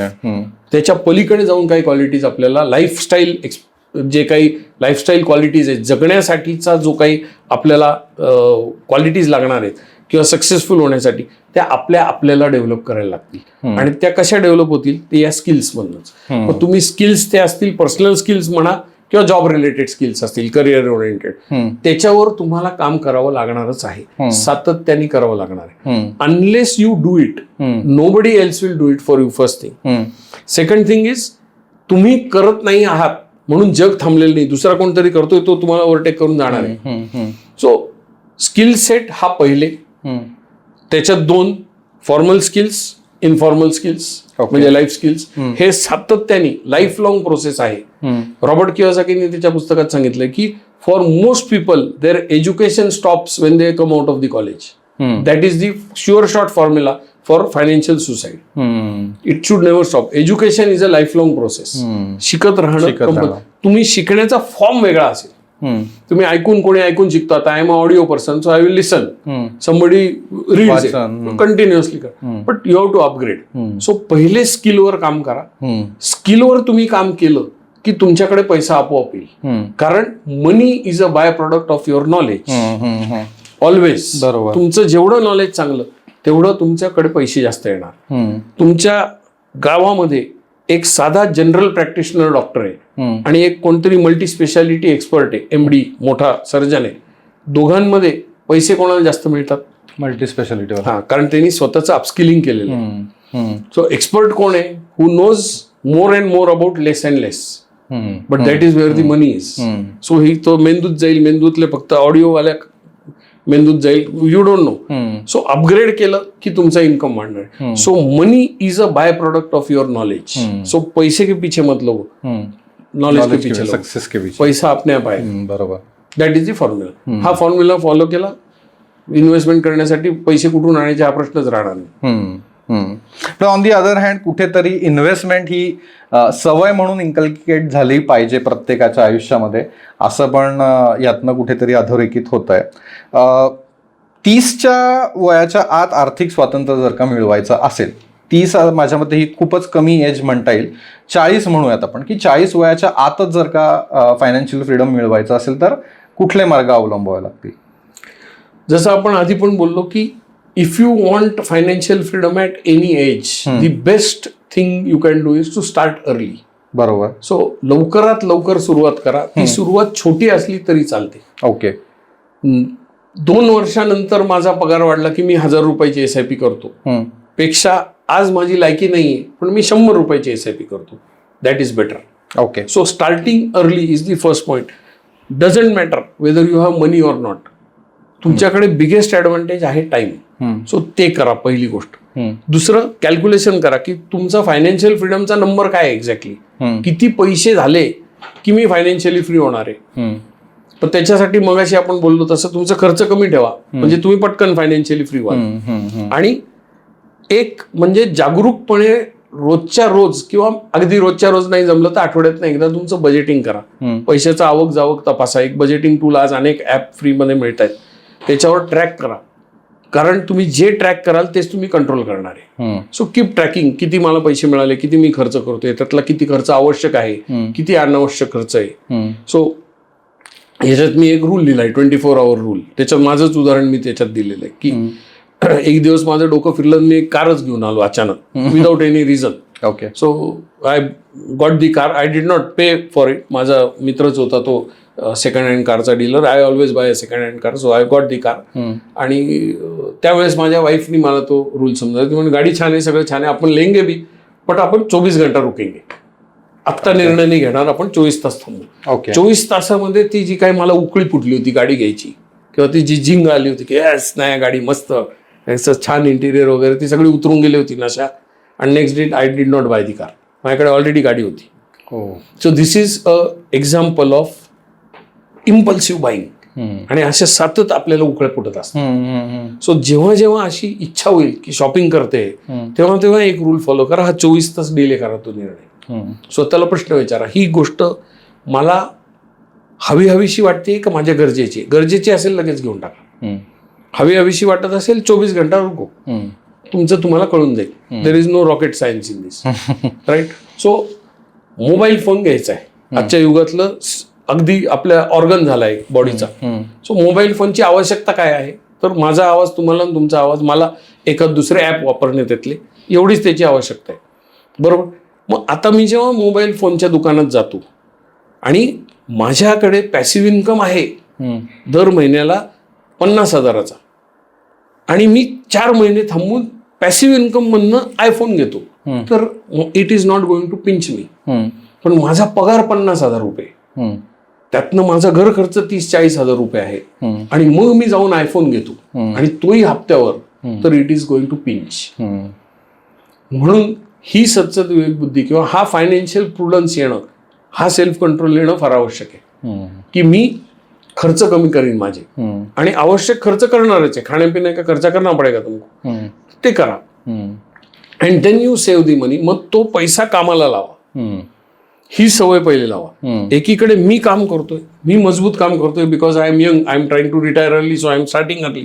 So मी यंग असेल तर मी माझी समजा 8 तास काम करायची लायकी, तर मी 12 तास काम करेन. Why not? सो जेव्हा नारायण मूर्ती सांगतात की इंडियन लोकांनी जास्त काम केलं पाहिजे, तेव्हा लोकांच्या पोटात दुखतं. नाही, करणं आहे, बरोबर, करो. कारण आज युरोप US मध्ये करतायत ती लोक, समृद्धी आली ती कोणीतरी काम केलं म्हणून आली. बरोबर. सो मी 12 तास काम करेन, माझी लायकी 8 तासाची आहे, माझ्याकडे एनर्जी आहे, माझ्याकडे नॉलेज आहे. I will put 12 hours. I may not sit in the office for 12 hours, but I will work for 12 hours. 4 hours I will work for myself. So I will work, I will make more money. I will keep my expenses very low. कमी ठेवीन मी, आणि तो जो उरलेला पैसा आहे तो मी invest करेन. म्हणजे एकीकडे मी काम करतोय, एकीकडे माझा पैसा काम करतोय. एके दिवशी तो पैसा इतका मोठा होतो की मग मला हा प्रश्न पडतो की आता मी काम करू का नको करू. That is the stage where you reach financial freedom. त्याच्यानंतर पण मी काम करेन. का? कारण माझ्याकडे स्किल आहेत, माझ्याकडे एक्सपिरियन्स आहे आणि मला समाजात एक चांगलं कॉन्ट्रीब्युशन करायचं. माझा जन्म रिकाम टेकडेपणा करण्यासाठी झालेला नाही, म्हणून मी आता काम करतो. पण आता माझी मर्जी आहे. ज्या दिवशी मला वाटतं त्या दिवशी मी काम करतो, ज्या दिवशी मला वाटतं नाही भाई आज सोमवार आहे लेकिन मेरे को छुट्टी लेने काय, तर मी सुट्टी पण घेणार. That is the freedom of time. He stage यायला तुमचं नशीब अगदी बोगस असेल तर 15 वर्ष लागतात. काय सांगता? 4 नशीब असेल तर 12-15 वर्षात, 12-13 वर्षात कुठलाही माणूस फायनान्शियली फ्री होतो. प्रोसेस फॉलो करायची. 12 साल से ज्यादा नहीं लगता. ह्याच्यापेक्षा जास्त कालावधी तुम्ही शाळा कॉलेजच्या शिक्षणात वाया घालवलेला आहे. उसके बावजूद भी तुम फायनान्शियली फ्री नाही हो. बरोबर बरोबर. That is the problem. आणि अजून एक थोडा वेगळा व्ह्यू मी तुम्हाला देतो की तुम्हाला मुलं आहेत, त्यांना शाळेत घातले, काय मकसद आहे as a parent? Why you have put your school kids in to school? काय हेतू आहे त्याच्या मागे? पुढे जाऊन जॉब वगैरे करायचा असेल तर अर्थाचं एज्युकेशन राहतं, आणि बेसिक एज्युकेशन 12वी पर्यंतचं किंवा ग्रॅज्युएशन पर्यंतचं असावं, हा अगदी स्वाभाविक हेतू आहे.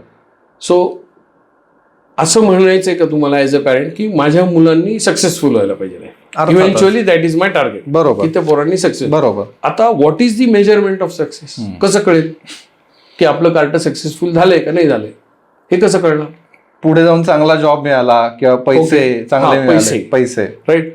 जर त्या व्यक्तीने चांगले पैसे खरंच, तर there is a very high chance that he will live a very good life. And if he lives a good life is successful. हे नॉर्मल आपण विचार, बरोबर? सो मी जर असं म्हणलं की एज्युकेशन, मुलांना एज्युकेशन देणे किंवा एज्युकेशन या पूर्ण प्रोसेसचा one of the primary objective is money, ability to earn money. Because if you खूप तुम्ही शिक्षण घेतलं, बरोबर? मी इंजिनियर आहे, तर मी 10वी केली, 10वी नंतर 12वी केली, 12वी चांगले मार्क मिळाले असतील तरच इंजिनियर झाला असेल, तर तेही मिळालं, इंजिनिअरिंग पण झालो, आणि इंजिनिअरिंग होऊन मला पैसेच कमवता नाही येत, काय उपयोग आहे त्याचा? बरोबर. Obviously that is waste of time and money and lot of involvement of parents also. So आपण सगळे मुलांना का घालतो शाळेत? तर अल्टिमेटली त्यांना पैसे कमवता येईल. बरोबर. पैसे कमवता आले तर हो गया भाई, इसकी नैया पार हो गई. आता मला एक सांगा, जर अशी परिस्थिती आहे तर शाळेमध्ये पैशाबद्दलचे काय शिकवलं जातं? त्यांना काय सब्जेक्ट आहे? काहीच नाही. झिरो. म्हणजे तुम्ही तुमच्या मुलांना ड्रायव्हिंग स्कूलमध्ये टाकलं आणि ते ड्रायव्हिंग स्कूलवाले त्यांना ड्रायव्हिंग सोडून बाकी सगळं अर्धमागदी मोडी बिडी सगळं शिकवून टाकतंय. अशी स्थिती आहे. उसको ड्रायव्हिंग पता ही नाही, हो गया बाहेर लायसन बी लिहिली आहे बट स्टेरिंग कुठे आहे ते माहित नाही, कशाचं काय, अशी गत आपली होती आज एज्युकेशन सिस्टीम मधनं बाहेर पडल्यावर. So is it wrong to put your kids? Absolutely no, but it is not sufficient. मग त्यांना अजून काय शिकवायला लागेल तुम्हाला? तर तुम्हाला त्यांना इन्फॉर्मल एज्युकेशन द्यायला लागेल, जे शाळा कॉलेज शिकवत नाही. शाळा कॉलेजचा हेतू काय?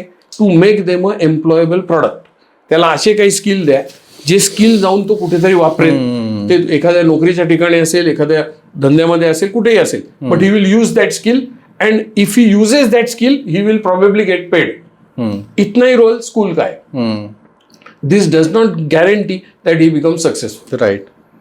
ही मे सर्वाइव, वो रस्ते पे नहीं आएगा. और इंडियामध्ये तर अवघड आहे खूप, कारण गुरुद्वारा इकडे तिकडे मंदिरात लंगर चालू रहते तो फ्री में खाना भी मिलता है, तो बहुत मुश्किल है कि you will perish, you will still survive anyhow. Even if you are a good for nothing fellow, you'll still survive. So that is not the end. The end is what after you make the money. How do you become a better person?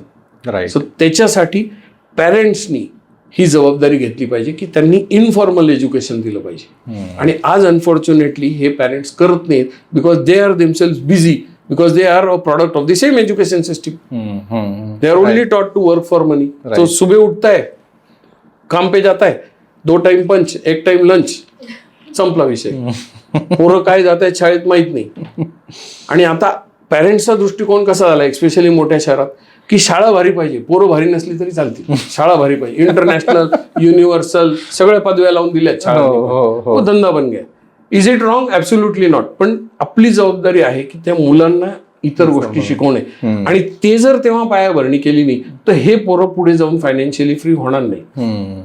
So if you have missed the bus in school, if your parents have not given you the informal education, it is your job now to take that. So do it through books, do it through seminars, webinars, God knows what. आज unlimited resources आहेत, त्यातनं स्वतःला upgrade करा, त्यातनं शिका, तरच तुम्ही financially free व्हाल. अगेन दी सेम थिंग, पहिले स्किल बाद में पैसा. ऑन द कॉन्ट्ररी, मग लहान मुलांच्या बाबतीत खरं तर त्यांच्या पालकांनीच आत्तापासून तुम्ही म्हणता तसं इन्फॉर्मल एज्युकेशन बरोबरच त्यांच्यासाठी म्हणून पण जर का काही अमाऊंट इन्व्हेस्ट करायला आत्ता सुरुवात केली, कारण की त्यांच्याकडे वेळ खूप आहे. लहान मुलं, 5 वर्षाचा मुलगा आहे, 8 वर्षाचा मुलगा आहे, त्याच्याकडे त्याच्या ग्रॅज्युएशन पर्यंतचा तर वेळ आहेच आहे, त्याच्या पुढे त्याला नोकरी लागल्यानंतरचा पुढचा वेळ आहे. तोपर्यंत पण तुम्ही एक अमाऊंट किंवा एक वेल्थ क्रिएट करू शकता त्याच्यासाठी म्हणून, जी इव्हेंच्युअली तुम्हाला सुद्धा हेल्पफुलच असेल. मग तुमचे मेडिकल रिझन्स असू शकतात किंवा इतर गोष्टी आहेत. सो हा पण थॉट ह्याच्यामधनं ऍक्च्युअली केलाच पाहिजे. Yes, for my daughter I started her first investment when she was in 6th or 7th. आणि मानसिकता हीच होती की जेव्हा ती 25 वर्षाची होईल, she should be completely living on passive income, जे आज रिअलिटीमध्ये झालेलं आहे. So it is very easy to do that. Passive income बद्दल मगाशी पण आपण उल्लेख केला. सो पॅसिव्ह इन्कम म्हणजे नक्की काय सगळ्यात पहिले तर प्रेक्षकांसाठी, आणि दुसरी गोष्ट म्हणजे की काय वेज आहेत पॅसिव्ह इन्कमचे, म्हणजे फक्त म्युच्युअल फंड किंवा ह्याच गोष्टी आहेत का अजून पण काही वेज आहेत? Lot of ways are there for passive income. Passive income म्हणजे पहिलं डेफिनेशन हे आहे की मी काम न करता, मी हातपाय न हलवता जर मला पैसे मिळणार असतील तर that is passive income. Okay, right.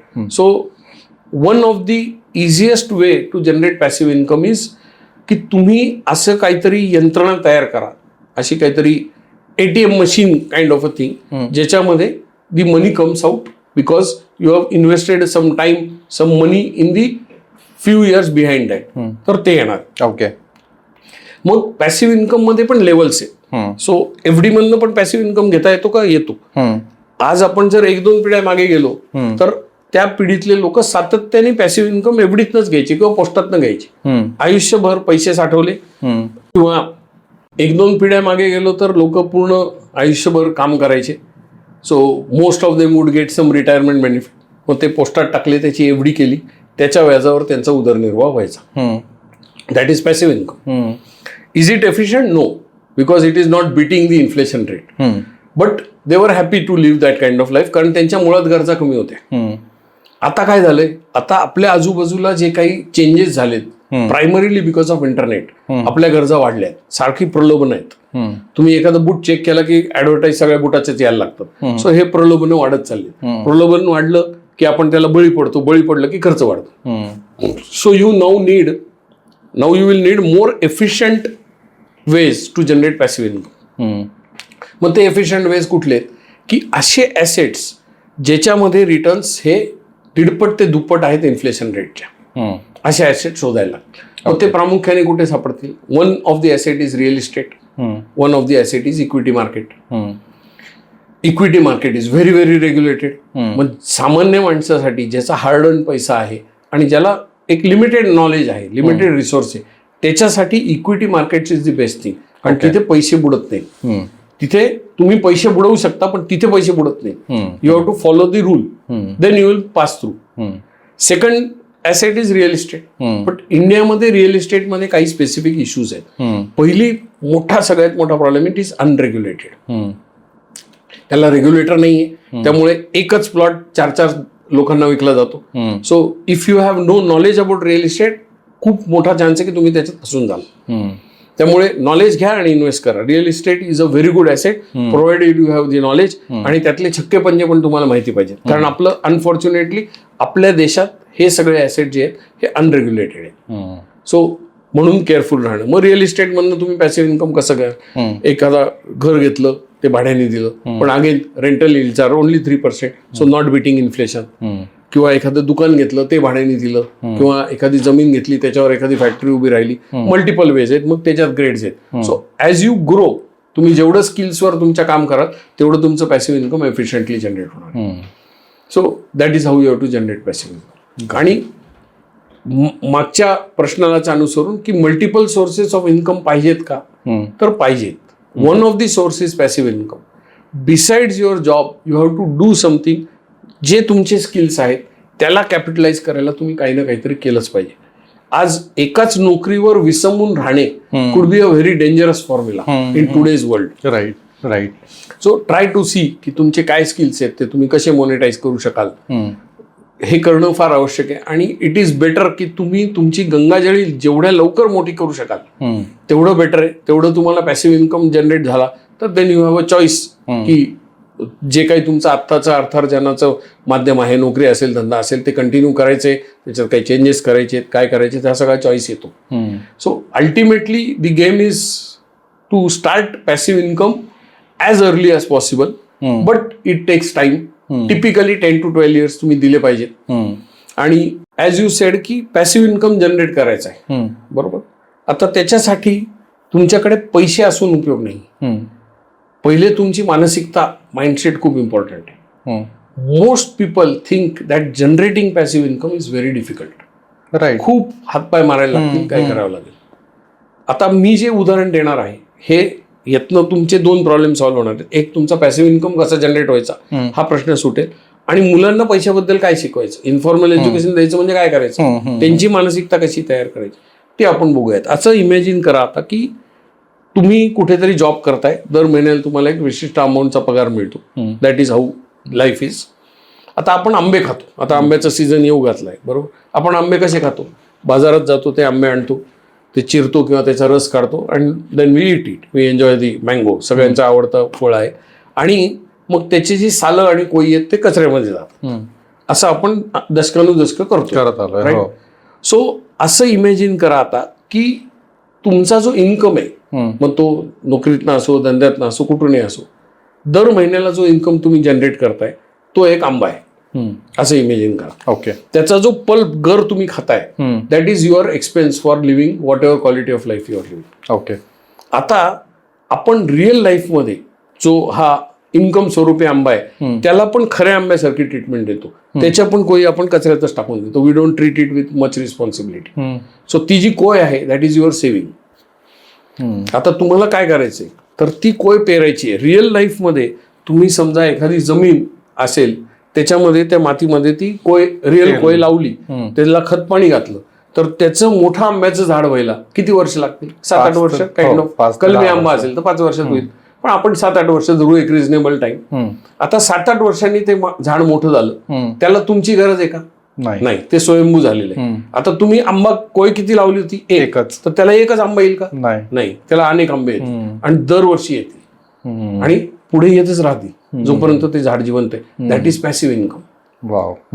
आता इमेजिन करा की एखाद्या माणसाला 10 वर्ष झाली आहेत नोकरी करून, आपला श्रोता आहे कोणतरी, उसको 10 साल हो गए, 10 × 12 महिने म्हणजे 120 आंबे त्याच्याकडे आले, बरोबर, पासमध्ये. त्या 120 आंब्याच्या कोई कुठे माहित नाही, काही माहिती असतील पण मेजॉरिटी माहित नाही. त्या सगळ्या 120 कोई त्यांनी लावल्या असत्या जमिनीमध्ये फिजिकली, तर आज त्यातली 50% झाडं मेली असती असं आपण तो, तर आज त्याच्याकडे 60 आंब्याची झाडं असायला पाहिजे. आज कोकणात जाऊन पहा, ज्याच्याकडे 60 आंब्याची आमराई, त्याला किती आंबे येतात वर्षाला? तेवढा पॅसिव्ह इन्कमचं पोटेन्शियल आहे. आपण वाया घालवतोय कारण ते कोई डब्यात टाकतोय कचऱ्याच्या. That is the mindset problem. It is not asset. आपण ॲसेट बद्दल बोललोच नाही. सो पहिले हे शिको की त्या आंब्याची झाडं लावणे हाच माझा आयुष्यातला उपक्रम आहे. मला इकडं जे पाठवलंय धर्तीवर ते एवढंच काम आहे, आंब्याची झाडं लावणे. हे ज्याच्या डोक्यात आहे तोच लावतो, आणि म्हणून त्या आंबेवाल्याचं नाव अंबानी आहे. हे लक्षात घ्या. It is all nature. क्या बात आहे. हो, बरोबर. लगाव.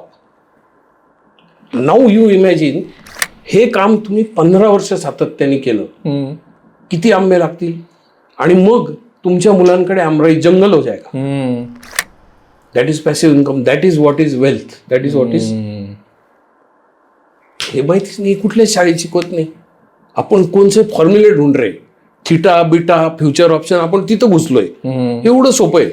काय करायचं ते कुठले इंट्रिन्सिक व्हॅल्यू, टाइम व्हॅल्यू, लोक काय कुठेही घुसतायत, कुठले कुठले कोर्सेस करतायत. मूळ मानसिकतेचाच अभाव आहे.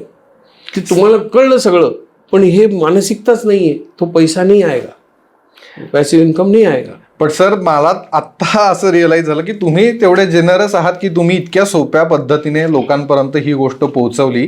ही गोष्ट जाणून घेण्यासाठी सुद्धा 10 कोर्सेस करायला सांगतात. पॉसिबली आहेत अशी लोक आजकाल मार्केटमध्ये. You never know.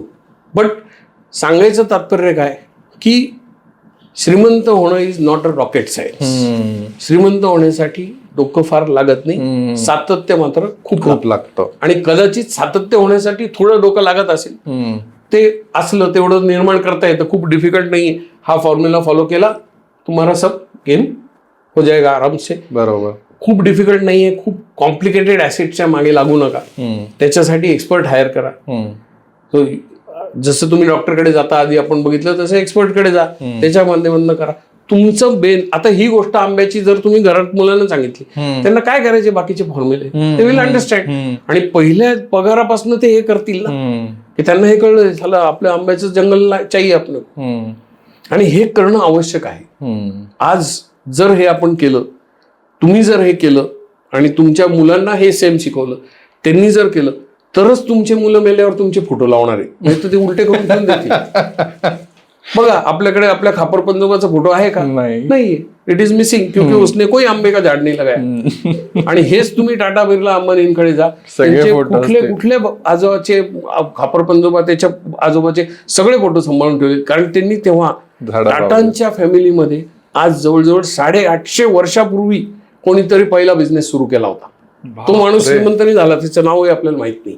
We only know Ratan Tata and the letter on people, but the business was started that time when there was nothing in existence.